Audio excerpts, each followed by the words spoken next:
Musta? May bagong anime na naman tayo ngayon. Like and subscribe ka na rin para lagi kang may topic kay Lablab mo. At huwag kalimutang i-all ang notification bell nang lagi ka pong updated sa ating uploads. Salamat! Isang dalaga na nga ang pinakita na naghihigapos sa pagtakbo, at hinahanap ng mga kawal na ito. Natigilan naman ang grupo ng mapadpad na sila sa isang gubat na ayon dito kay Kuya Kawal ay huwag na nilang baybayin dahil kuta nga raw ito ng Demon Lord. Ayun nga raw sa mga sabi-sabi ay ayaw nito sa mga tao at sinumang minalas-malas na napapadpad nga raw sa kanyang teritoryo ay pinagmamalupitan nito. Bagamat na bahala ay nagpatuloy naman sa paghahanap ang mga ito ngunit sa kabilang dako na ng gubat na siya namang sinamantala na nga nitong tumetakas na dalaga. Habang tumatakbo ay nagmumuni-muni naman ito at sorry nga raw kay Natalia, at umalis nga raw siya nang wala man lang paliwanag. Ngunit hanggat nabubuhay nga raw siya ay potsa nahulog ako, at dito na nga nahimatay ang dalaga. Isang umaga, nabalitaan na nga rin ito maging ng bida natin sa isang dyaryo, hanggang sa may maramdaman na nga ito bandang gubat na agad na nga nitong pinuntahan. Dito na nga niya naabutan ang isang walang malay na dalagang napapalibutan ng mga osyoserong monsters, nilapitan at binuhat, at pinagtaka kung tumakas daw ba ito somewhere o sadyang may tumutugis lang talaga dito. Sabay nilapitan na nga ang napansing sundalo. Walang patumpik-tumpik na inatake na nga siya ng sundalo at dito na nga mas lumakas ang kutob niya nang makita ang insignia ng personal guards mismo ng royal family ng Neres Kingdom. Lumutang na nga rin ang mga kasamahan nito at ibigay nga raw nito sa kanila ang nasabing dalaga, dahil isa itong wanted na kriminal ng kanilang bansa. Promise pag ibigay mo siya sa amin ng matiwasay ay wala na rin sayong mga away ngunit kung ikaw ay magpasaway nako promise ikaw ay patay ika na nga ng kawal na nagsasayang ng laway. Lakas mambanta ang mukhang mga bansat na bata, ika na nga ng bida natin sabay sugod na nga ni Boy Sundalo sa likod na rekta bagsak sa isang tisod. Kung ang bida nga raw natin ang tatanungin ay syempre chicks na ang papanigan niya. Sabay-sabay-sabay na nga siyang nilusob ng mga ito ngunit muli ay nagsidapaan lang ng gamitan ng ice magic nitong pakul nating bida. Dito na nga nakita ng isa sa mga kawal ang kanyang black and white na buhok at tinanong kung siya raw ba ang tunay na Demon Lord na naninirahan sa gubat na ito. Anong tunay-tunay? Di lang sa tunay, ako ang Great Demon Lord ika na nga nito sabay nagcast ng spell na tila nag-hypnotize sa mga sundalo, kung saan ang tanging maaalala nila ay ang nagpunta sila sa gubat ngunit wala na nga raw ang babae at maaaring nadalay na nga raw ng halimaw sa gubat kaya uuwi na lamang sila at iyon ang ire-report sa mga ito. Okay very good o siya alis na kayo ika na nga ng nakangising Demon Lord sa mga ito. Todo asikaso na nga si kuya mo kay ate ganda at pinagtataka kung talaga bang kriminal itong si ate na wanted sa buong bansa. Kalaunan ay nagising na nga ito at dito nagkausap na ang dalawa. Ayon naman kay ate ay naligaw nga raw siya sa gubat hanggang sa may makita nga raw siyang isang mansyon mula sa kalayuan at sinubukan niya man raw lumapit ay hinimitay na siya ika na nga nito. Bigla na nga nawala ngiti nito nang basahin na ng bida natin ang sinasaad sa dyaryo na wanted nga raw itong si Charlotte Evans na fiancé ng pangalawang prinsipe, ngunit mariing tinanggi ito ng dalaga. Nagulat naman ito nang paniwalaan siya ng bida natin na ayon nga dito sa Demon Lord ay nakikita nga raw niya kung nagsisinungaling ang tao sa mga mata nito. Naluha na nga ito nang idagdag pa nito na wala nga raw siyang nakikitang nikatiting na kasinungalingan sa mga mata nito. Nalubos pinag-alala naman nga ng bida natin at kung may masakit daw ba dito't bigla na lang umiyak. Ikaw lang bukod tangi ang pinakaunang naniwala sa akin ika na nga ng dalaga sa bida nating nag-aalala. O siya, maiba na nga tayo, kwento mo na lang sakin kung papaano at ano talaga ang nangyari ika na nga ng bida natin. Ayon naman kay ate ay sadyang mabilis nga raw ang mga kaganapan sabay pa flashback na nga ng mga nangyari. Sa isang pangsosyalang piging nga raw siya noon nang bigla na nga lang raw siyang pinatawag ng prinsipe na kanyang fiancé at may announcement nga raw ito. Habang siya ay papalapit sa prinsipe ay kung ano-ano na nga ang mga haka-haka ng mga bisit at kesyo anak nga raw ng mistress at ngayon lang raw nila nakita't mga mema lang, hanggang sa magulat na nga lang siya nang sabihin ng prinsipe na tapos na nga raw ang maliligayang araw niya dahil bistado na nga raw siya sa mga masamang gawain niya, at dito hinatulan ng treason ng kanyang fiancé na si Prinsipe Cecil. Ni isa raw ay wala man lang kamwestiyon sa desisyon ng nasabing prinsipe at pati kanilang engagement ay tinapos na nga rin ito. At gigil na pinatapon nga raw siya sa kulungan.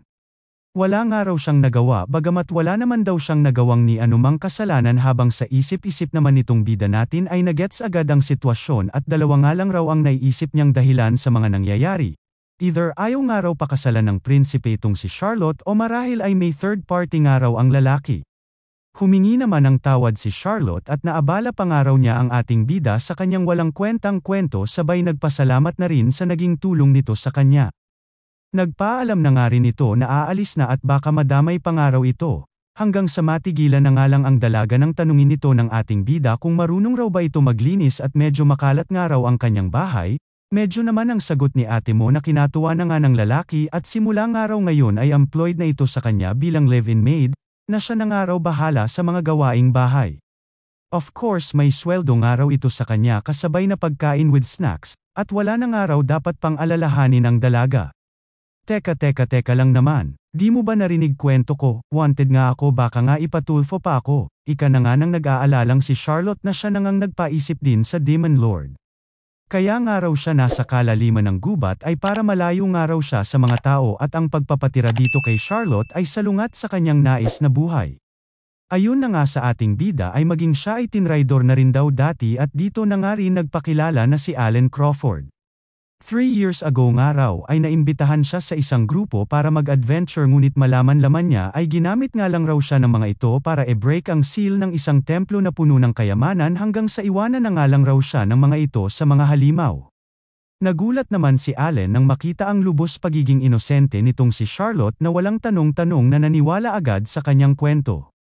Kaya nga raw alam niya ang pakiramdam ng tinraidor kaya naman di niya nga raw hahayaan na lamang itong si Charlotte sa oras ng kanyang pangangailangan. Lubos na pasasalamat naman ang pinabatid ng dalaga ngunit ayaw niya nga raw na madamay pa ito kaya mariing tinanggihan ang offer ng ating bida.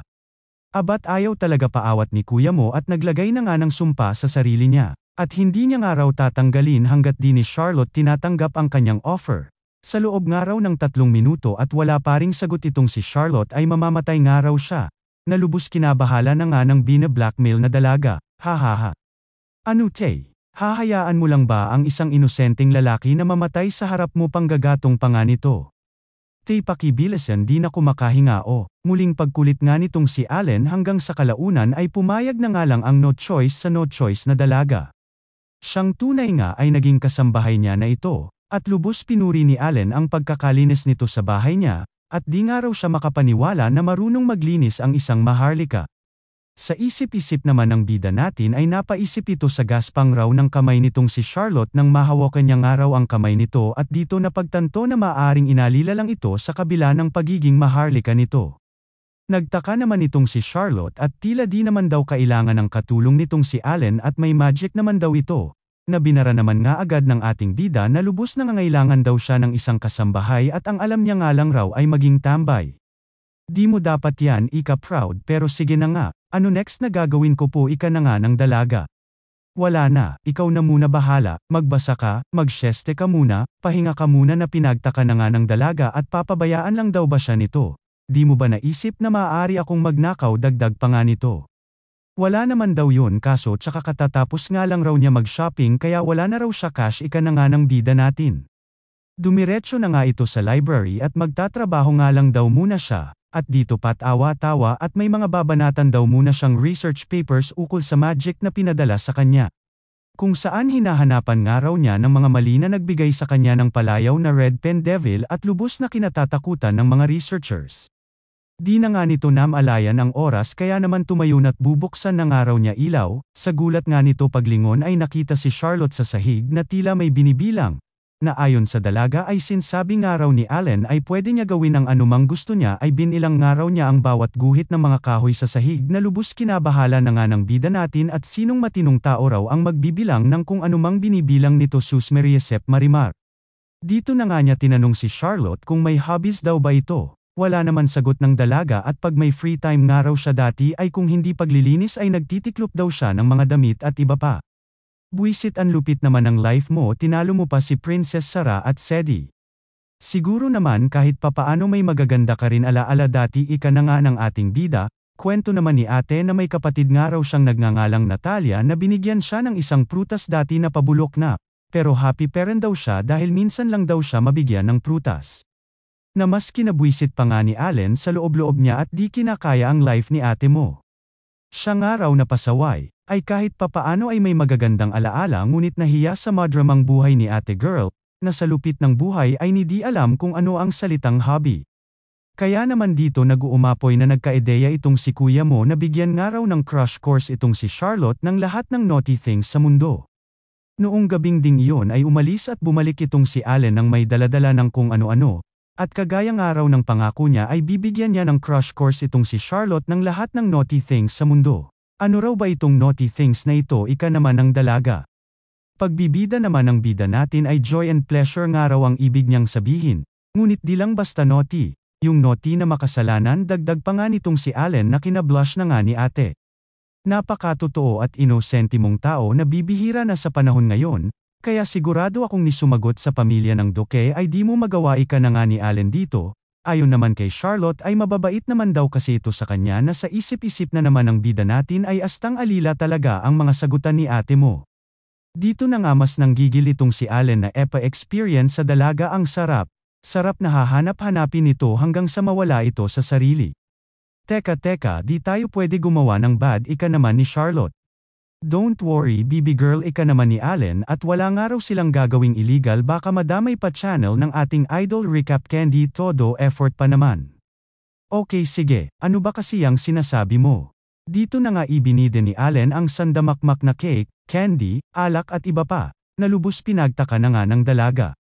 Ito nga raw ang dinner nila ngayon at ang unang naughty thing na alay niya dito kay Charlotte, na bahala naman nga ang dalaga at masama nga raw ito sa diet nila, na in-expect na nga ni Allen na sasabihin ng dalaga, na siya rin daw talagang dahilan niya dahil sure daw siya na hindi ito nakakakain ng maayos noong nasa palasyo pa ito. Napakitang tao lang ang pagiging pamilya niya pero turing sa kanya ay katulong naman. Lubos tumatanggi at nahihiya naman nga itong si Charlotte maging tignan man lang ang cake hanggang sa muli na naman nga itong pasaringan ni Allen na papaano naman daw mararamdaman ng baker na pinaghirapang e-bake ang cake na yun. Tsaka sino daw ba boss niya ngayon? Di ba siya? Kaya wala naman na nga nagawa ang mahinhin nating dalaga kundi tikman ang cake na alay ng ating binata. Humirit na naman nga si ate Charlotte at tira na nga lang ni Allen ang kakainin niya, at dito nagulat nang sabihin ng ating bida na sa kanya lahat ng nasa kanyang harap. Hala, ba't mo naman ginestusan lahat ng ito na lubos pinag-alala na nga ni Charlotte? O bakit, gusto ko lang naman happy ka may masama ba doon ika na nga ni Allen, na lubos nagpa-blush na nga kay Charlotte. Kalaunan ay tinikman na nga nito ang cake at sabay sa kanyang paglunok ay siya namang pagbuhos ng kanyang mga luha, at sa tanan nga raw ng buhay niya ay ngayon lang may gumawa nito para sa kanya lalo't lalo na mabait sa kanya, pinagdudahan pa nga nito kung may karapatan daw ba talaga siya na maging masaya. Lubos na antig naman nga damdamin ng ating bida at wala pa nga raw ito sa talagang happiness na nararapat para sa kanya, at nagsisimula pa nga lang raw sila. Gaya nga ng sabi ko ay ituturo ko sa iyo lahat ng kaligayahan sa mundong ito, at humanda ka dahil di kita papakitaan ng awa umiyak ka man, huwahahaha. Nakapagdesisyon na ako, bubusugin kita at iikot sa buong mundo. Ipapadama ko sa iyo lahat ng masasayat magagandang bagay sa mundo hanggang sa magsawa ka, hanggang sa masabi mo mismo sa sarili mo na ikaw ang pinakamasayang babae sa mundo. Bakit ba ang nice-nice mo sa akin Kuya Allen ika na nga ni Charlotte? Di ko din alam, basta sisiguraduhin ko na gagawin ko lahat basta't kasama kita.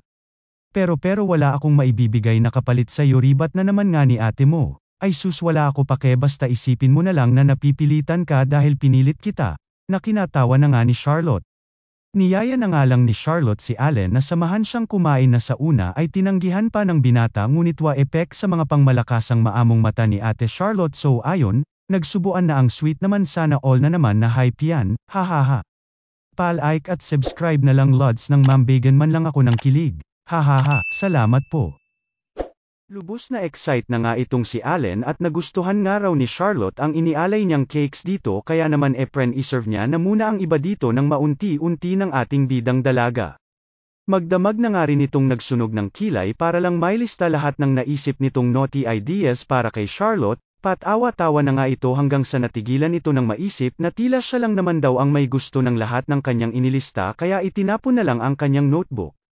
Dito na nga bumungad sa kanya si Charlotte na maagang naglinis sa kanyang bahay, at napansin na tila kagigising nga lang raw nitong si Allen.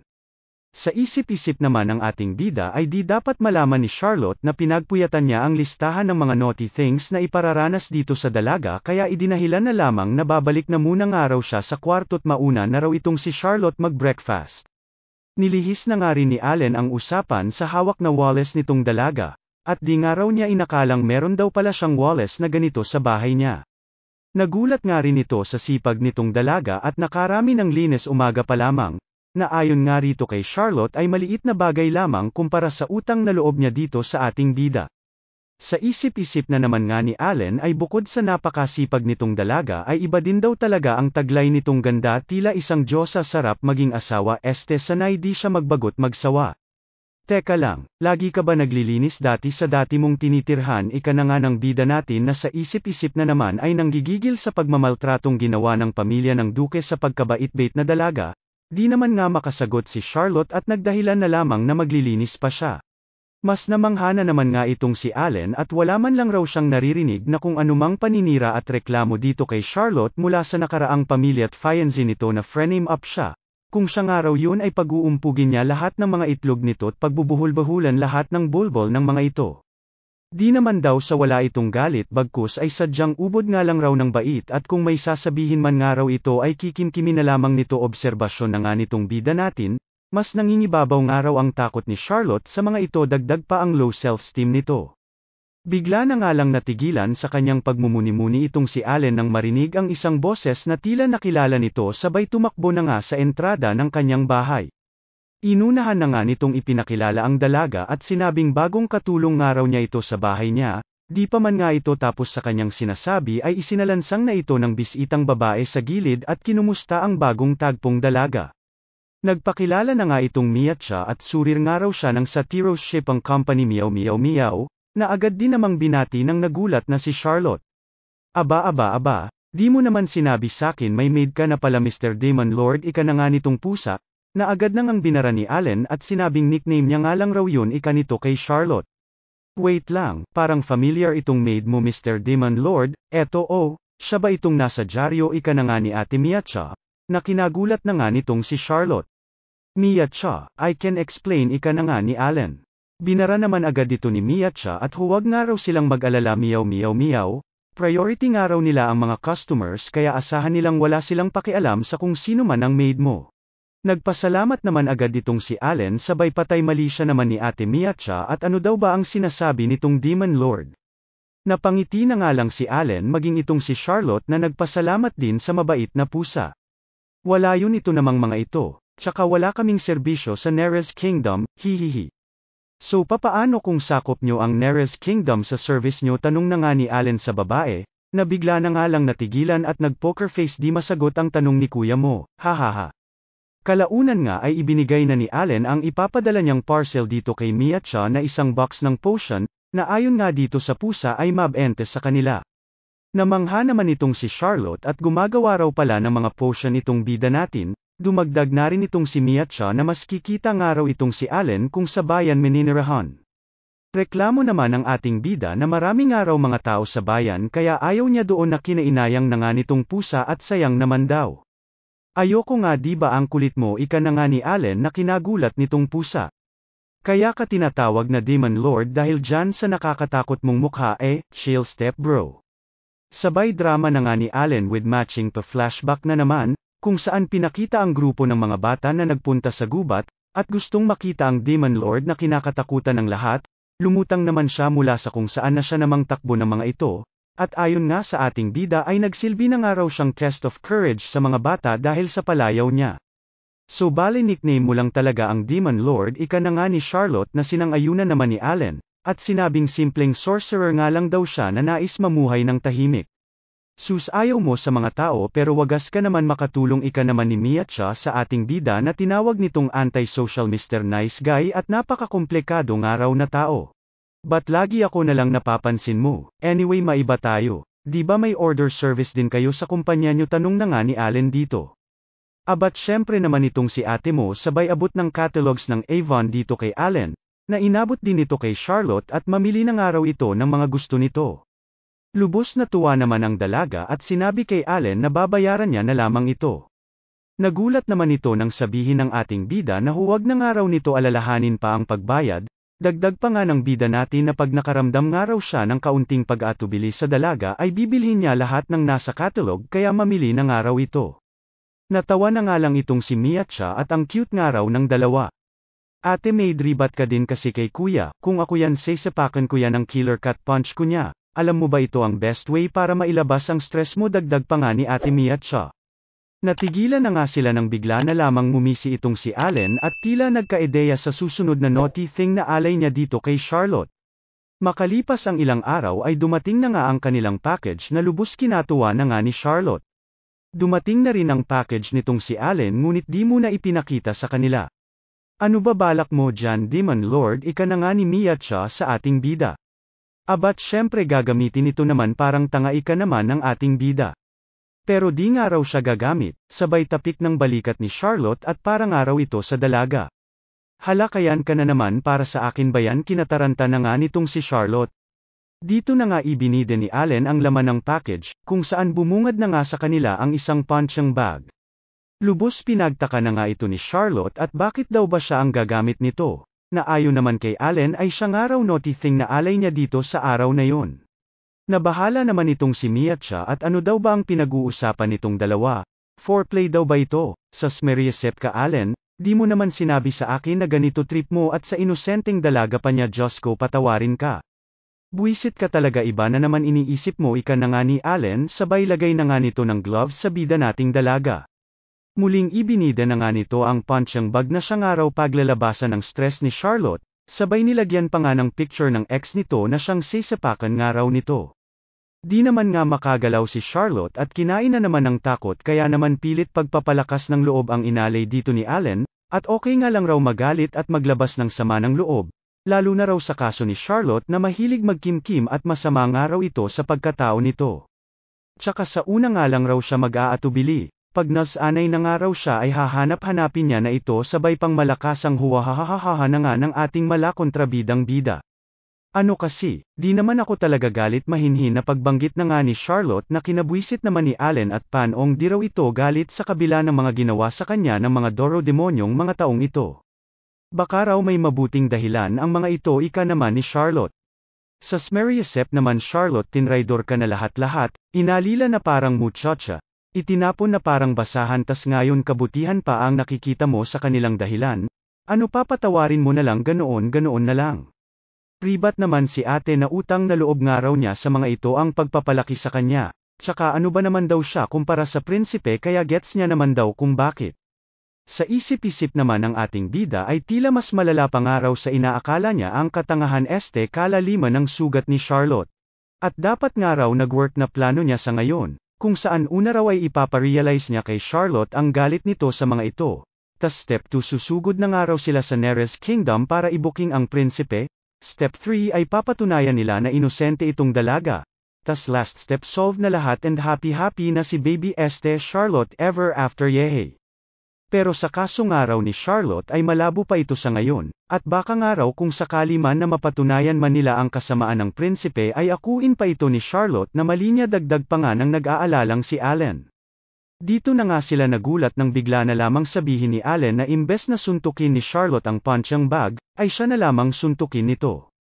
Naguluhan naman ang dalaga at di nga raw niya yun magagawa sa ating bida. Sa kabila ng pagtanggi ni ate Charlotte mo ay wala naman itong magawa-gawa nang nilagyan ni Allen ng magic ang gloves niya na siya nang biglang nagliwanag, at dito gumalaw ng tila may sariling isip, sabay rekta pang malakasang sumuntok na nga sa ating bida. Lubos kinagulat na nga ito ng dalawang dalaga, sabay explain na nga ni Allen na huwag silang mag-alala at magic niya nga raw ang may gawa nito. Sa kabila ng pagkataranta ni Charlotte ay bumanat na naman nga si Allen at sinabing kahit ano nga raw mangyari, santokan niya man ito, apakan, sipain, murahin, mahalin, awayin, ay kailan may hinding-hindi nga raw niya ito papabayaan at iiwan. Di na nga raw ito ang dating tinitirhan niya, at pwedeng-pwede nga raw niya maramdaman at sabihin anumang nais niya. Malaya ka dito, dagdag pa nga ng pakyut nating bida. Kinilig na naman nga si ate mo at talaga daw pag nagpasuntok pa ito para lang sabihin lang lahat ng yon. Abat syempre, sigurado kasi di ka naman makikinig kung di ko yun ginawa, pasaring na nga nitong bida natin. Tsaka huwag ka na masyado mag-alala, basic lang ito sakin sabay heal na nga sa pisngi niya. Lahat ng bagay pwedeng masolusyonan, kaya gusto ko gawin mo lang kung ano gusto mo nang walang pag-aalalang iniisip ika na nga nito kay Charlotte. Di naman nawala ang pag-aalala sa dalaga at huwag na nga raw ulit itong gagawin ni Allen, at di nga raw kaya ng heart niya na nasasaktan itong si Allen nang dahil sa kanya. Natarante naman si Allen nang makita na paiyak na itong si Charlotte sabay kinuha na ang gloves at nag-promise. Kahit papaano ay lumakas na nga rin ang loob ng dalaga at simula nga raw ngayon ay susubukan niya ng mas maging matapang at totoo sa kanyang nararamdaman. Natuwa naman si Allen at sinabing huwag nga raw mag-alala itong dalaga, at kahit matagalan man daw ay sasamahan niya ito. Moment na nga ang dalawa habang pinagmamasdan ni Miacha ang mga mangtanga. Ibinalik na nga lang ni Allen ang punching bag at mukhang di na nga raw nila kakailanganin pa, na okay lang din naman daw kay Miacha. Sabay pagbibiro sa binatilyo na alam naman daw niya na marami pa itong bibilhin pagdating ng panahon ay habang ang dalawa naman ay naiwang nagtataka sa mga pinagsasasabi ni Miacha. Habang sa malayo may nakatanaw na isang misteryosong dalaga. Habang ikaw naman pipindot ng like at subscribe baka naman, hahaha. Panibagong araw na naman sa ating mga bida, kung saan pinapapili ni Allen itong si Charlotte ng gusto nitong inumin. Since bago na naman nga ito sa ating bidang dalaga ay nahiya itong mamili kaya sinabing parehas na nga lang raw sila ng iinumin ni Allen, dito na nga inilabas ni Allen ang isang nakakadiring inumin kaya nataranta itong si Charlotte at pinili na ang tea. O diba, nagbago isip mo? Di ba usapan kasi natin sabihin mo na ang gusto mo lagi, pasaway ka ika na nga ni Allen. Di daw kasi siya sanay na nagagawa at napipili ang gusto niya, tsaka actually yung pag-alis ko ay siya pa nga lang first time ko na mismong ako ang nagdesisyon ika na nga ni Charlotte. Yun na nga punto ko, kaya simula ngayon sabihin mo na lahat sakin pag may gusto ka o anuman na nais mo dagdag na nga ni Allen sa cute-cute na dalaga. Sa gitna ng kanilang pag-uusap ay nagulat na nga lang sila nang may isang babae ang lumutang sa bintana, at nagsabing nahanap na nga raw niya si Allen sa wakas.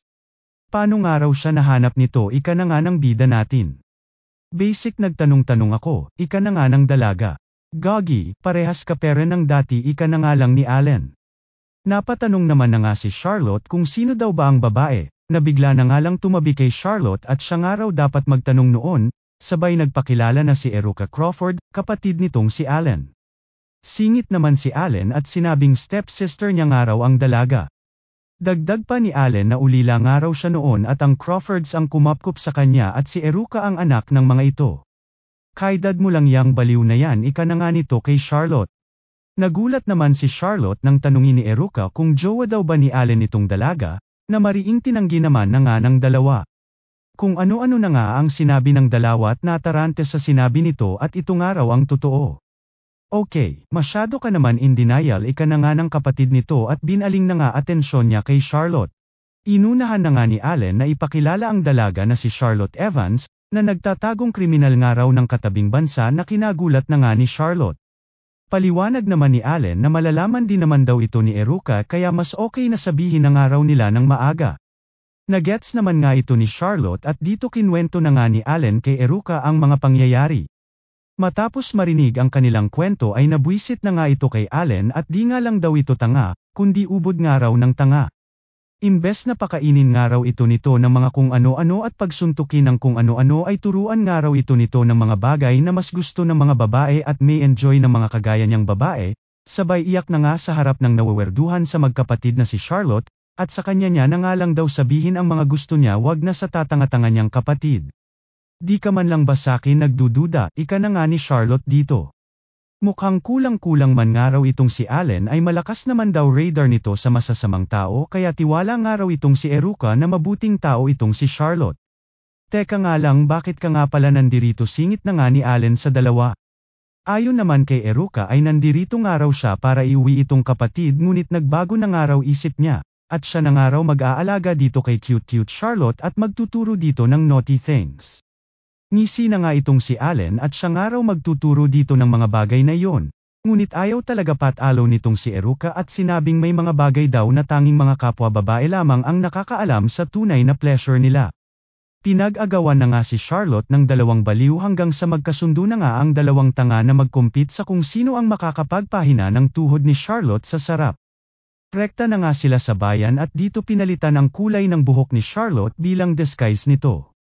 Ibalik na nga lang raw nila sa blonde pag nakauwi na sila, at mas gusto nga raw niya itong naka-blonde. Sabay nag-blush na nga ang dalawang babae sa sinabi ni Allen habang ang bida naman natin ay nagtataka kung may nasabi daw ba itong masama. Aba pumupuntos ka na agad bro, di pa nga tayo nagsisimula, ika na nga ng mapang-asar nitong kapatid habang si Charlotte naman ay todo takip at nahihiya. Wala nang ang inaksayang oras si Eruka at wala nga raw silang mapapala na magets ni Allen ang sinabi nito, kaya umalis na ito kasama si Charlotte at simulan na nga raw ang kanilang showdown. Kung saan tuturuan nga raw niya si Charlotte na manamit na gustong-gusto ng lahat ng kababaihan. Rekta na nga sila sa isang dress shop na kinailang na nga ng ating bida at na-OP daw siya, ngunit di nga raw siya pwedeng magpatalo at nasa kalagitnaan sila ng kanilang competition, sabay napa-flashback na nga itong si Allen ng kanilang nakaraan, kung saan maging noon pa man ay lagi na silang nagko-compete ni Eruka, na lagi din naman daw sa kanya talo. Hanggang sa maputol na nga ang pagmumuni-muni nito nang ipakita na ni Eruka ang outfit ni Charlotte.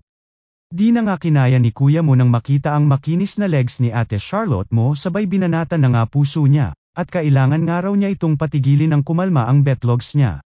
Lubos nag-alala naman si Charlotte habang itong si Eruka ay wala lang.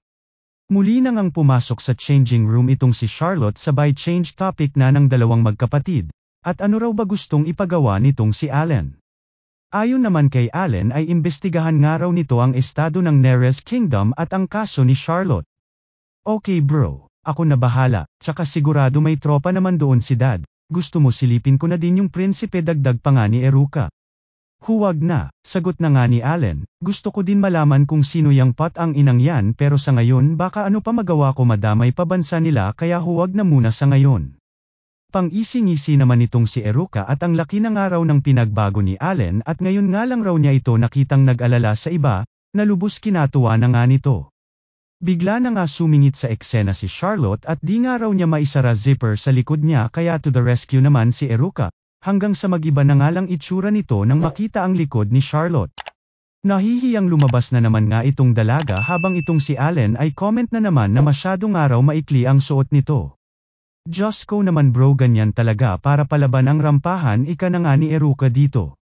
Di ko talaga magets ang mentalidad niyong mga babae, ika na nga ni Allen hanggang sa natigilan na nga lang ito nang ipakita ni Eruka ang likod ni Charlotte, na puno ng peklat. Nagtaka naman ang dalaga at kung may problema daw ba, ngising pagtatakip na nga lang sila Allen sa mga nakita at sinabing magandang araw ang damit nitong si Charlotte kaya huwag itong mag-alala.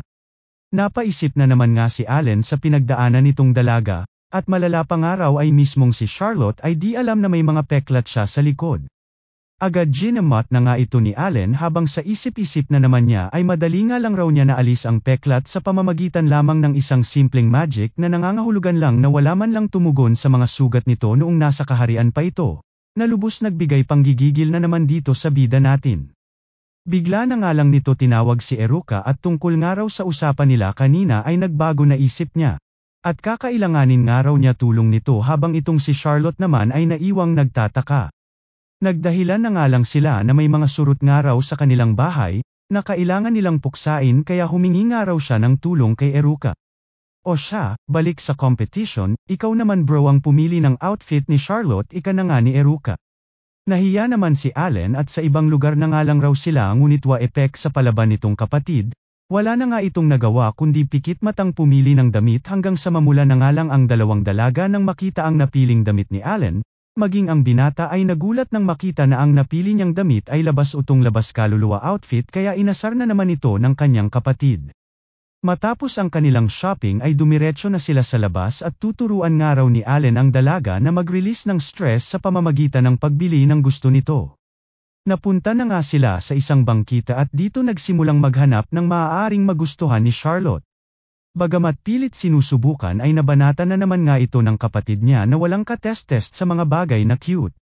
Nagpahinga na nga muna ang tatlo at napagod sa pag-iikot-ikot, habang si Charlotte naman ay nahihiya sa dalawa at napapagastos nga raw. Huwag nga raw mag-alala itong dalaga, ika naman ni Allen at bahagi nga raw yun ang pagtuturo sa kanya tsaka bumagay naman daw lahat dito kay Charlotte. Kinilig na naman nga si ate mo sa mga banat ni kuya mo habang si Eruka ay nanonood lamang sa kalandian ng dalawa. Na binanatan na naman nga si Allen na walang katest-test at siya lang naman daw halos pumili ng lahat. Ribat naman nga si Allen at sadyang di lang daw nila Eric ang tist niya. Susrar ason ka pa, sabihin mo tanga ka lang talaga, banat na naman nga ni Eruka hanggang sa nagkainitan na nga ang dalawa. Pumagitna na nga ang ating bidang dalaga at huwag na nga raw mag-away ang dalawa.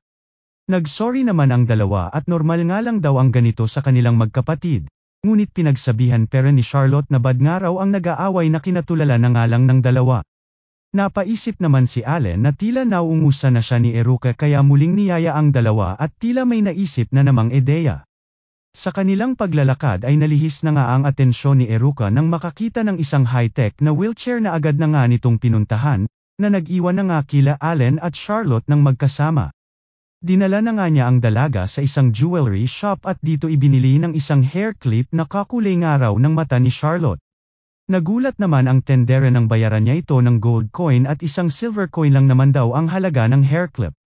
Keep the change na nga raw, ika naman ang nagpapapogi points nating bida. Kinilig na nga si Ate Charlotte sa pa-hair clip nitong bida natin habang si Allen naman ay kumunat din ng itlog nang makita ang kakyutan ni Ate Mulandi mong hype ka, hahaha. Naputol naman moment ng dalawa nang may nakabangga na nga kay Charlotte na mayayabang na tambay, na kinabwisit na nga ni Allen at babanatan na sana nito, ngunit naalala ang pangaral sa kanila ni Charlotte kaya siya na lamang nag-sorry sa dalawa. Teka anong sorry Eddie, sana walang pulis, ipahiram mo sa amin ng isang gabi ang kasama mo ng quits na tayo sa atraso mo, ika na nga ni Boy Palaboy. Pilit nagtimpi naman si Allen sa kabila ng kamanyakan ng mga ito hanggang sa di na nga niya napigilan ng bandang hahawakan na nito ang dalaga. Maging si Taba ay nakatikim na nga rin ng suntok mula sa gigil na gigil nating bida at huwag na huwag nga raw nila mag-alaw-galaw ang Charlotte niya. Natuwa naman ang mga meron sa nakita nila habang ang bida naman natin ay agad nagsorry sa dalaga at nakipag-away siya na taliwas sa bilin nga nito sa kanila. Moment na naman nga ang dalawa nang sabihin ni Charlotte na okay nga lang daw yun dahil alam niya namang ginawa lang ito ni Allen para maprotektahan siya. Dito na nga napaisip si Allen na tila ito ang sinabi sa kanya ni Eruka na unti-unting pagbabago niya, at namanghana sa kabila ng mga pinakita niya ay di sa kanya natakot itong si Charlotte. Natuwa na nga itong si Allen sabay sabi kay Charlotte na tila naaadik na nga raw siya sa pagtuturo ng naughty things sa dalaga. Habang sa malayo naman ay nakatanaw itong si Eruka at tila natalo na nga raw siya sa kanilang competition, at lugi daw talaga siya paglablaban at kiligan na ang labanan. Hanggang sa nawala na nga ang mga ngiti nila ng isang golem ang lumutang mula sa kung saan. Pero syempre papahuli ba naman like at subscribe nyo mga lods, kayo pa mga palaban, hahaha, salamat in advance moi. Nilapitan na nga ni Allen ang nasabing golem at dito tila nakilala ito at tinanong kung Megath daw ba pangalan nito. At nang makumpirmang si Megath nga ito ay may patapik-tapik na nga itong si Allen sa braso nito at tila barkada lang ang kausap. Nabwisit naman si Megath at di nga raw niya kilala ang ating bida na inatake na nga nito hanggang sasabihin na nga ni Allen ang kanyang pangalan. Sa gulat ng golem at nakilala na nga nito ang ating bida ay napaluhod na nga ito sa sobrang takot sabay buong nangangatog na nagsorry sa tinukoy nitong Great Demon Lord. Pang-ising-isi na nga itong si Allen habang ang mga alip-ores naman ni Kuya Megath ay lubos ang pagtataka sa kung bakit takot na takot ang kanilang boss sa kaharap nitong lalaki. Hype kayo, wag na kayo bumoses, galitin nyo na lahat, huwag lang siya tatanga-tangan nyo, ika na nga ni Megath sa kanyang mga alagad. Dito na nga rin pumasok sa eksena si Eruka at ipinaliwanag kay Charlotte ang mga nangyayari, na ang tatay nga raw nila ay ang chairperson ng pinakamalaking magical academy sa kanilang bansa. At ang kapatid nga raw niya ang pinakabatang nakagraduate sa akademyang ito sa edad na 12 lamang, at rekta naging teacher na rin ng akademyang iyon kaya pwede na nga raw nilang sabihing genius itong si Allen. Nagulat na nga si Charlotte sa mga nalaman nito habang itong bato naman ay todo nagmamakaawa pero napatawarin ang ating bida sa naging asal niya dito. Matagal-tagal na nga raw niyang di narinig ang tawag sa kanya na Great Demon Lord, ika naman ni Allen na paliwanag naman ni Eruka kay Charlotte na palayaw nga raw ito ng bro niya noong naging teacher ito. O siya, tumayo ka na dyan Megath, ika na nga ni Allen sa nagmamakaawang golem at wala naman daw ito nagawa sa kanya. Ngunit ang mga tauhan nga raw nito ay minanyak ang kanyang. Natigilan na nga si Allen at di mo ari kung ano daw ba niya si Charlotte, hanggang sa ibulong na nga lang nito sa golem na babaeng mahalaga sa kanya. Isang umaga, Nakita na nga lang nila Eruka na nagmo-moment itong si Allen at tila malungkot. Sus, nag-away kayo ni Charlotte ano, ika na nga ni Eruka, na kinagulat na nga ng ating bida. Dito na nga nagkwento si Allen ng mga kaganapan kagabi. Ayun nga dito ay binigyan nga raw niya ng sweldo na itong si Charlotte at katapusan na ng buwan, bilang party nga ng naging usapan nila noong una nang i-hire niya ito bilang isang kasambahay.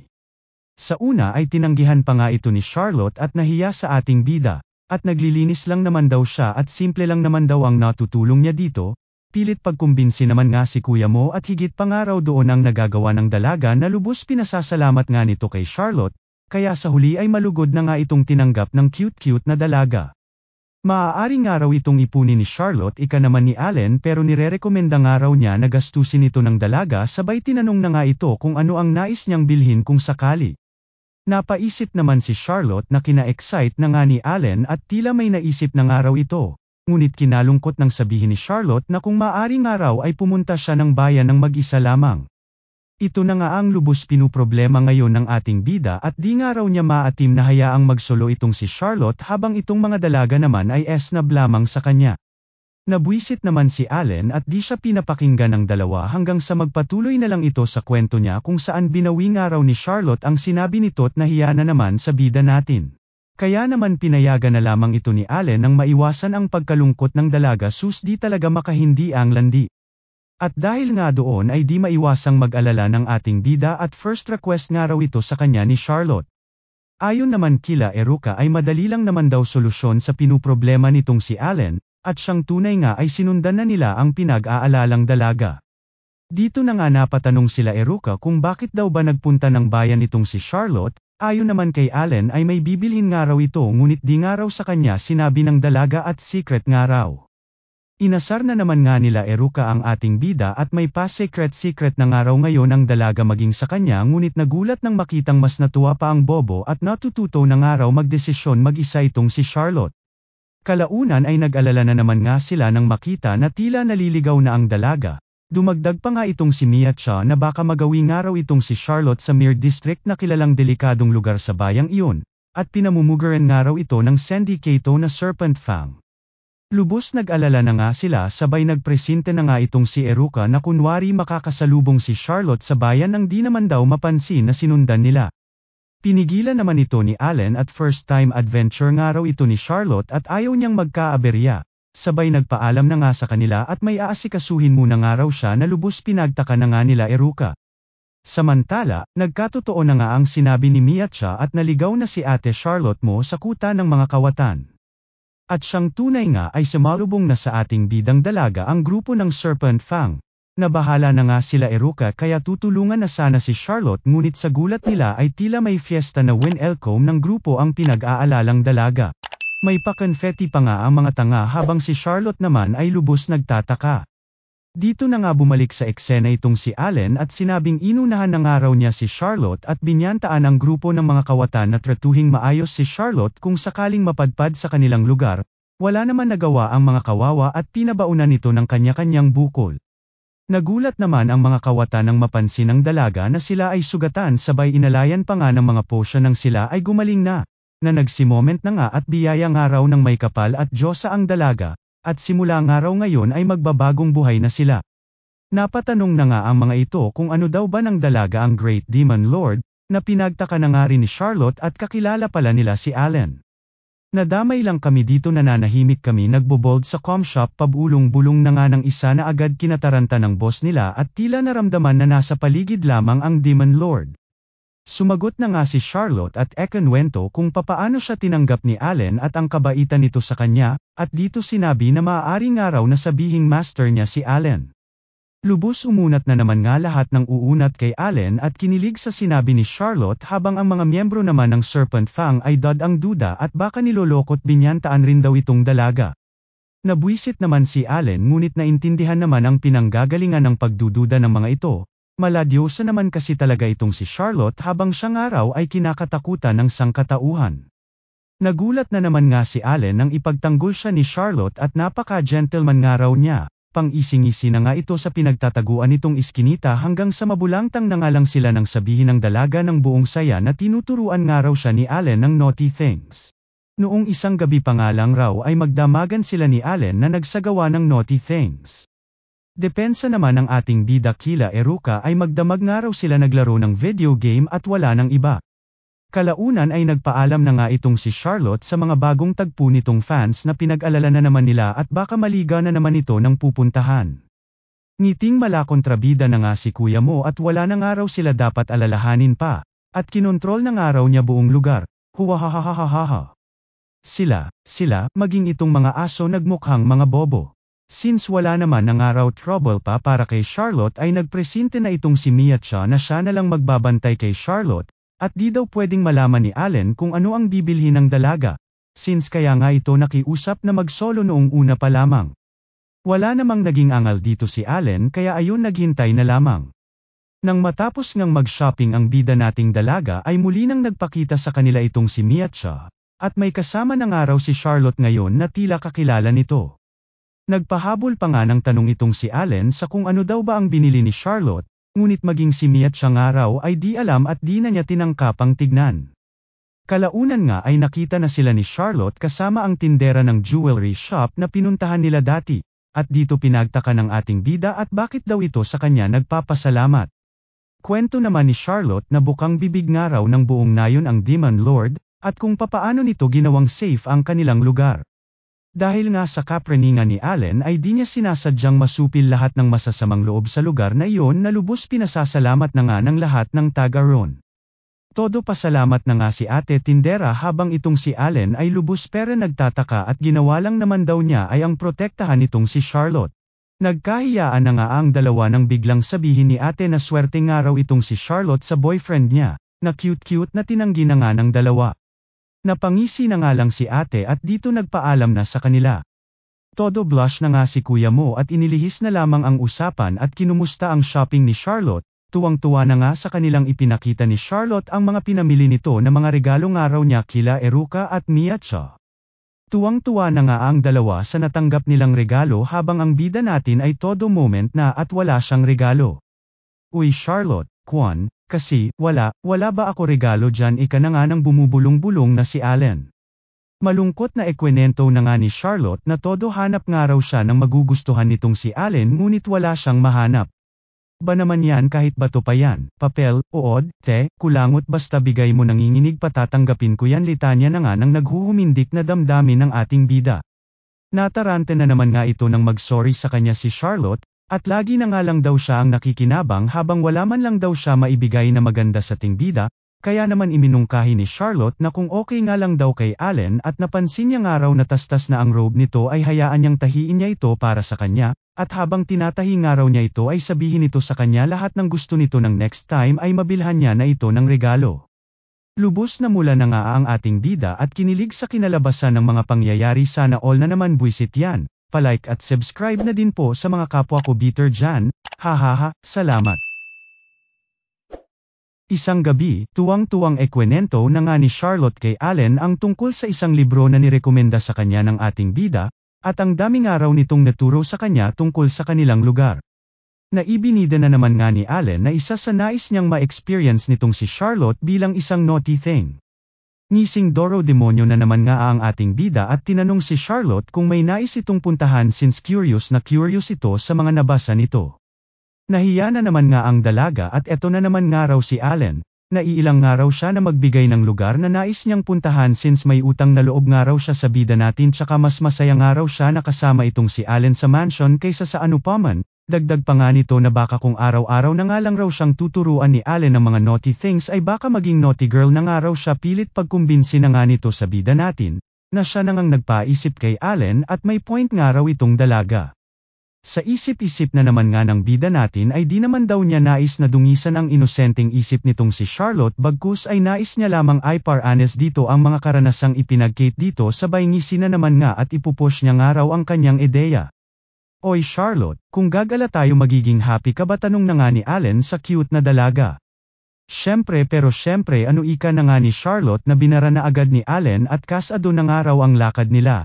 Di na nga nakahirit pa itong dalaga at kung ano-ano na ang naisip na itinerary ng excited na binata, sabay pang malakas ang hawak na nga nito sa baba ni Charlotte at saan na raw ba nito nais pumunta. Ayoko ika na nga ng nababahalang dalaga ngunit nagpasaring na naman ang ating bida na maglalagay na nga lang raw siya ng sumpa sa sarili niya nang mapilitan ito hanggang sa natigilan na nga ang dalawa nang bigla na nga lang lumutang sa eksena itong si Miacha, at may delivery nga raw ito sa kanila. Isang regalo na trip for two sa Yunoha region. Dito na nga pinakita na nasa biyahe na ang dalawa sakay ng isang karwahe. Ganda view ano Charlotte ika na nga ni Allen sa tuwang-tuwang dalaga, oo nga ika naman ni Charlotte at di pa nga raw niya ito na-experience.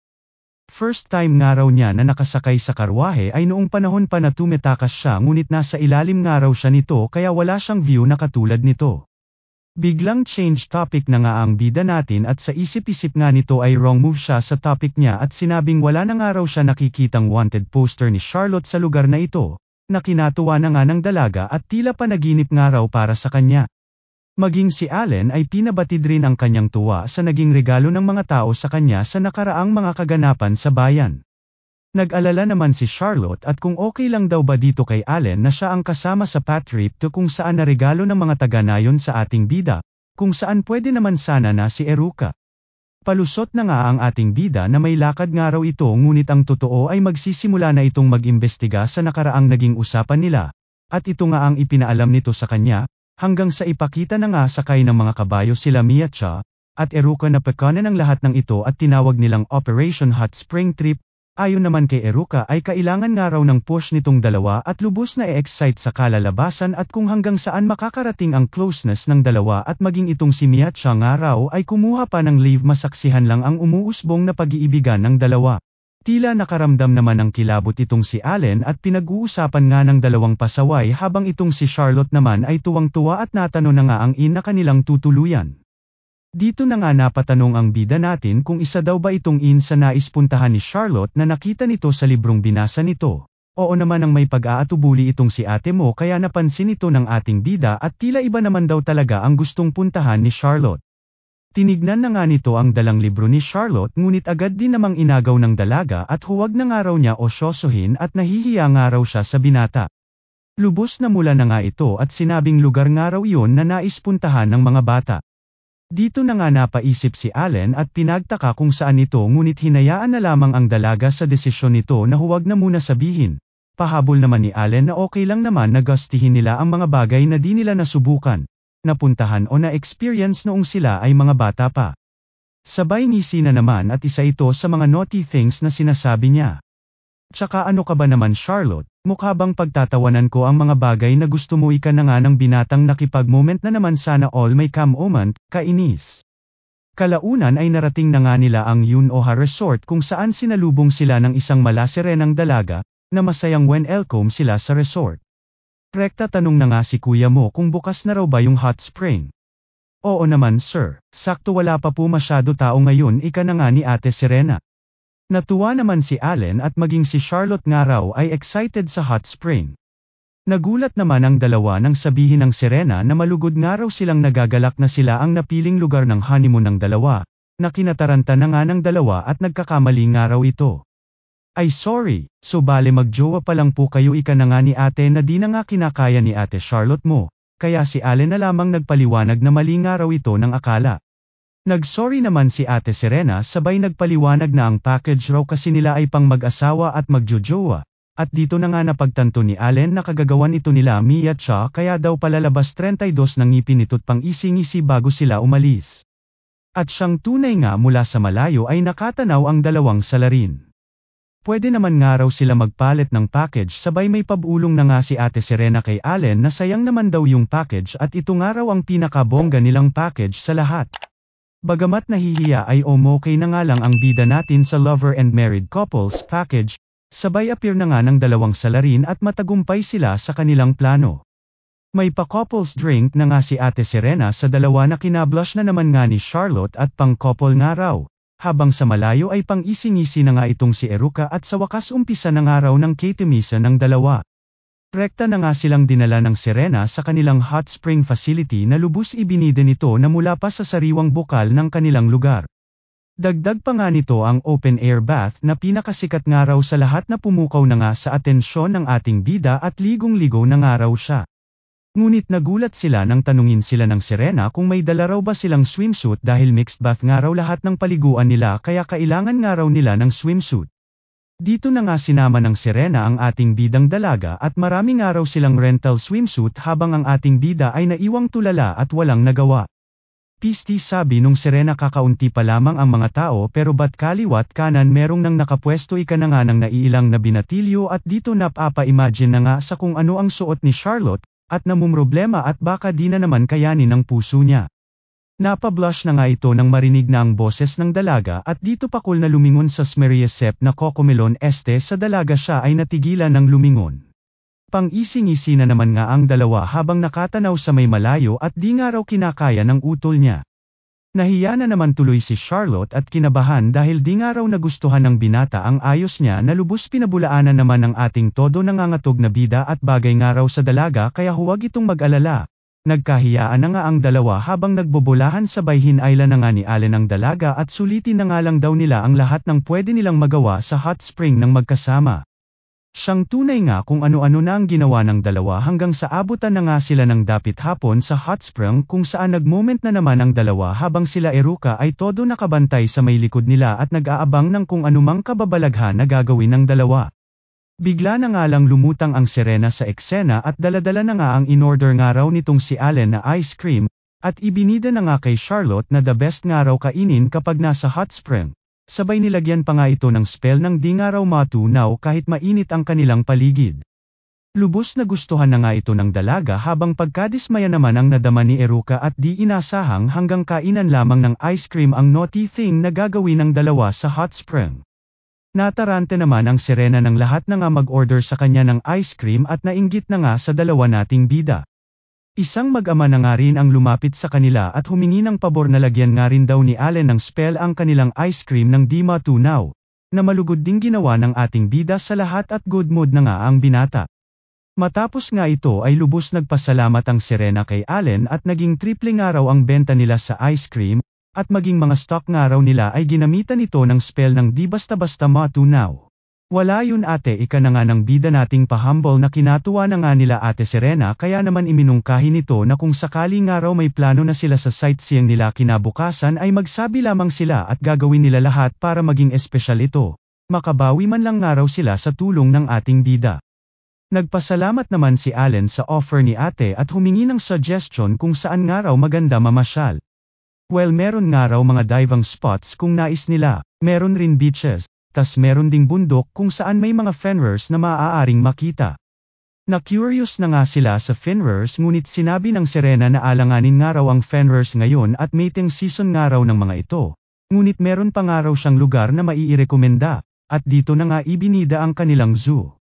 Labis namang natuwa si Charlotte nang marinig ang tungkol sa zoo sabay Doro demonyong ngisi na naman nga ng ating bidang tila may naging ideya na naman. Matapos nga ang kanilang mga naging pag-uusap ay dumiretso na sila sa kanilang kwarto, at dito natarante na nga ang dalawa nang makita ang kanilang kama, habang ang dalawang ito ay pang-ising-isi na naman nga sa katabing kwarto at tila nasusunod lahat ng kanilang mga plano, at di nga raw nila hahayaang matapos na lamang sa ice cream ang kitimisa ng dalawa at makikita nga raw nila ngayon ang haba. Haba ng pagtitimpi at pagpipigil ng dalawang pusong nanggigigil, huwahahahahahaha. Tinawag na nga ni Allen ang Serena kung saan sinabi sa kanila na maaari naman daw sila magpapalit ng kwarto ngunit sayang naman daw ang custom-made na kama, ang dreaming bed na nagpapakita ng anumang panaginip na nais nila kaya ayon, todo blush na lang ang dalawang na curious din sa dreaming bed na gawa pa daw mismo ng mga dreaming sprites.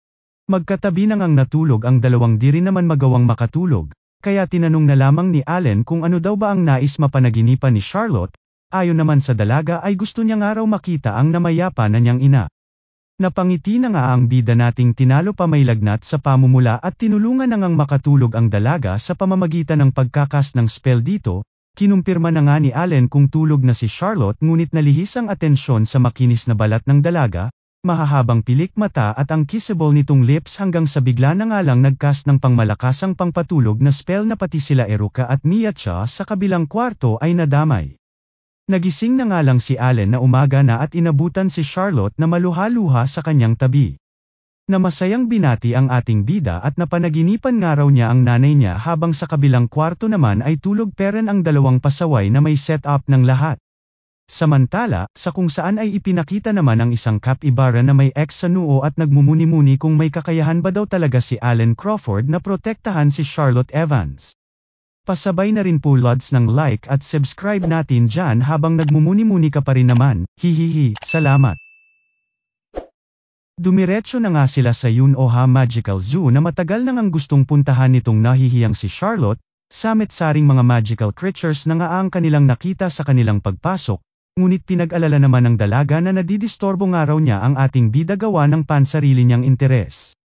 Okay lang daw dahil na-curious din siya at mahilig daw pala sa magical creatures itong si Charlotte. Nahihiyang tinuro naman ng dalaga na ang gusto niya lang naman daw talaga na puntahan ay ang petting zoo ng nasabing zoo.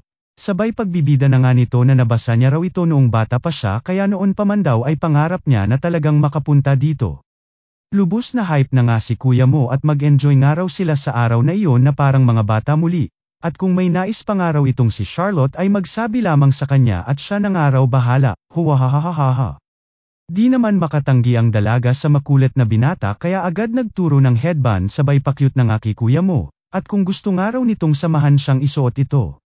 Na di na naman nga kinaya ng marupok nitong puso kaya ayon bayad agad ng 2 piso.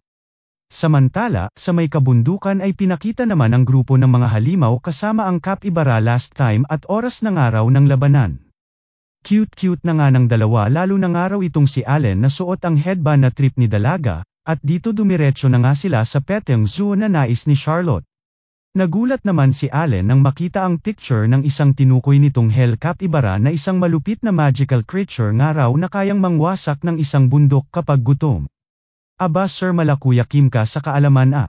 Pero don't worry po at walang mga capybara banggit na nga ni ate caretaker.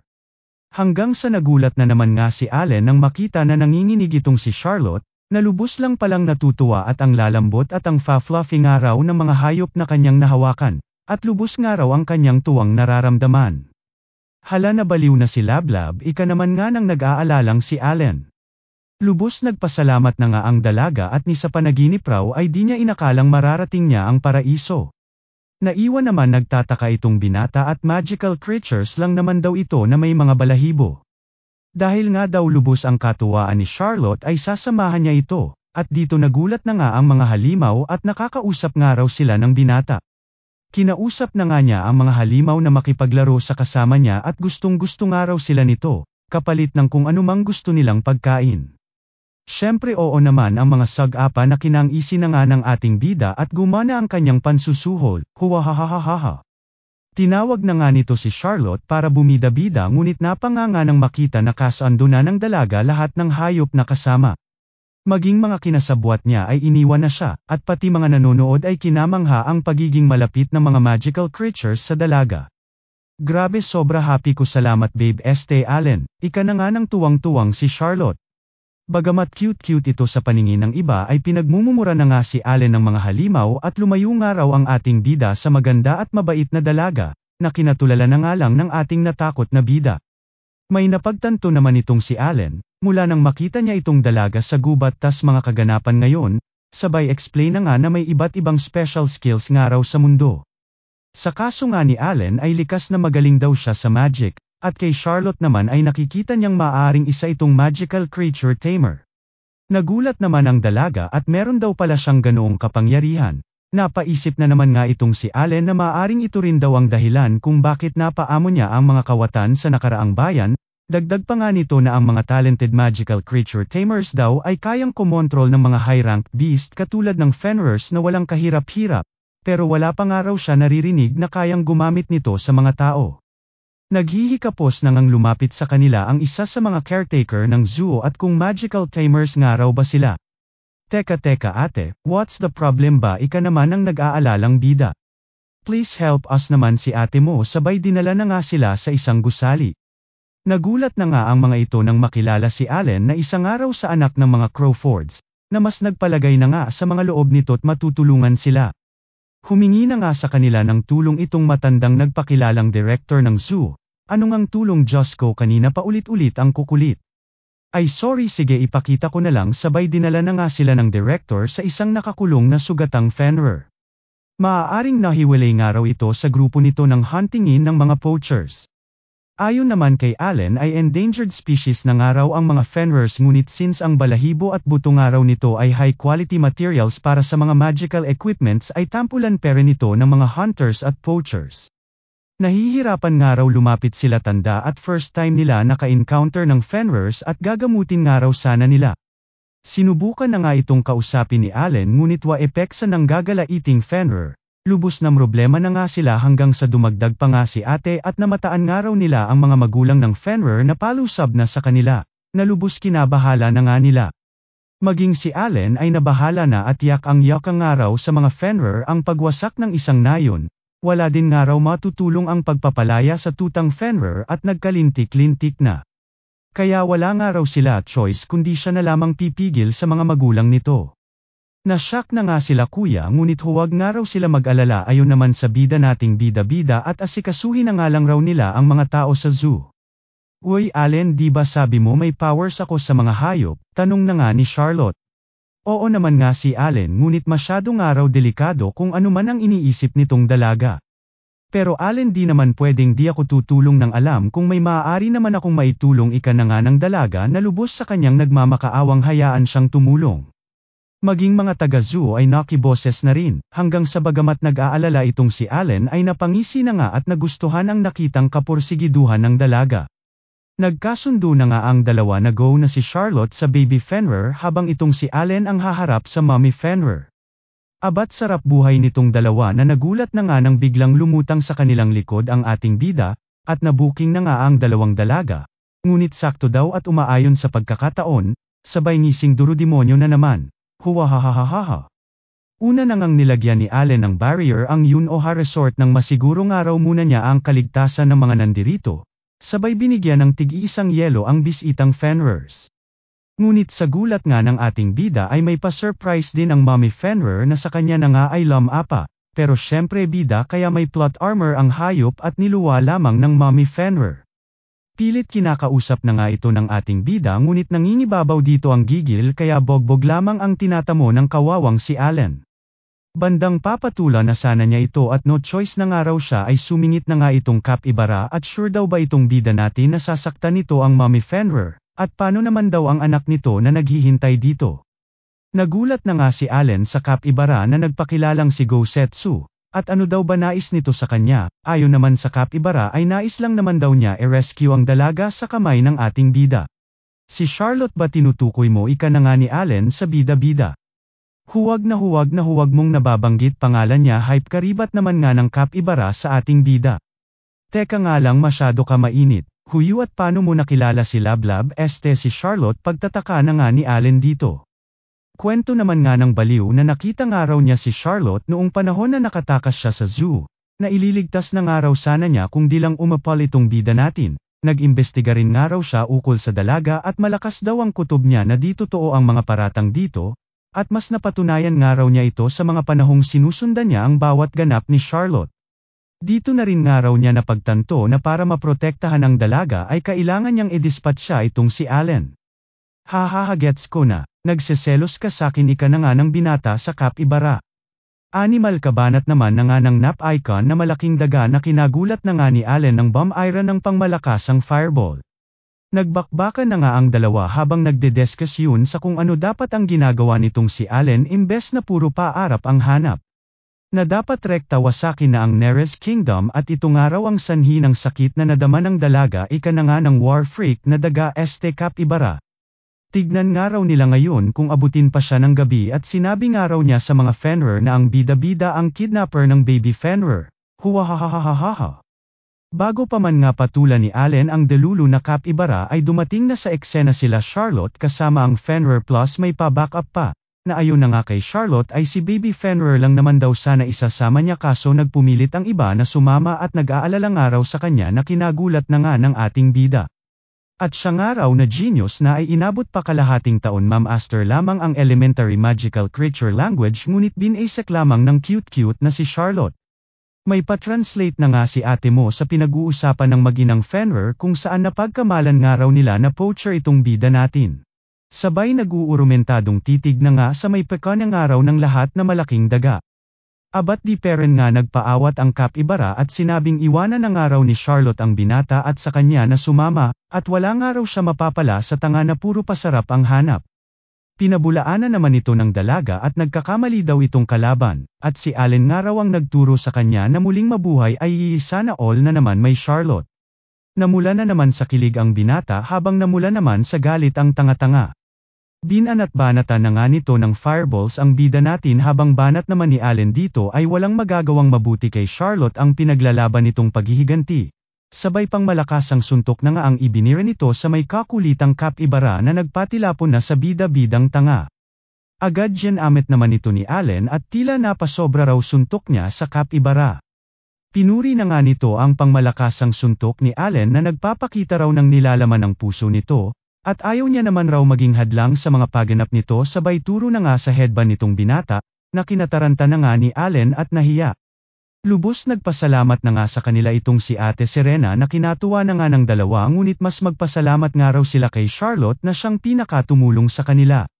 Nahiya naman nga ang dalaga at kinausap lang naman daw niya ang baby Fenrir at ang mga zookeepers talaga ang nag-effort. Oo nga pero ikaw talaga ang MVP ng puso ko ng mga nangyari kaya smile ka na at be happy. Lubos na nga ang tuwa ni Allen at bukod sa masayang araw ang kanilang naging spring trip ay naging malaking tulong ito sa pagkatao ni Charlotte. May pag-goodbye nga rin itong mga Fenrir sa ating cute-cute na dalaga. Sumali na nga rin sa eksena itong sila Miacha at Eruka na dala na ang mga kawatang poachers, na pinagtaka na nga ni Charlotte at bakit nandirito ang dalawa. Nabwisit naman si Allen sa mga poachers at sinabihan siyang ipal, at mayaman na sana raw sila ngayon kung nabente nila yung Fenrir. Sa inis nga ni Allen ay nilagyan nito ng magic barriers ang mga tanga-tanga ng mabugbog ng matagal na mga naagrabyado nitong Fenrirs. Siguro naman Lods di naman agrabyado sa inyo ang isang like at subscribe baka naman. Hahaha, salamat.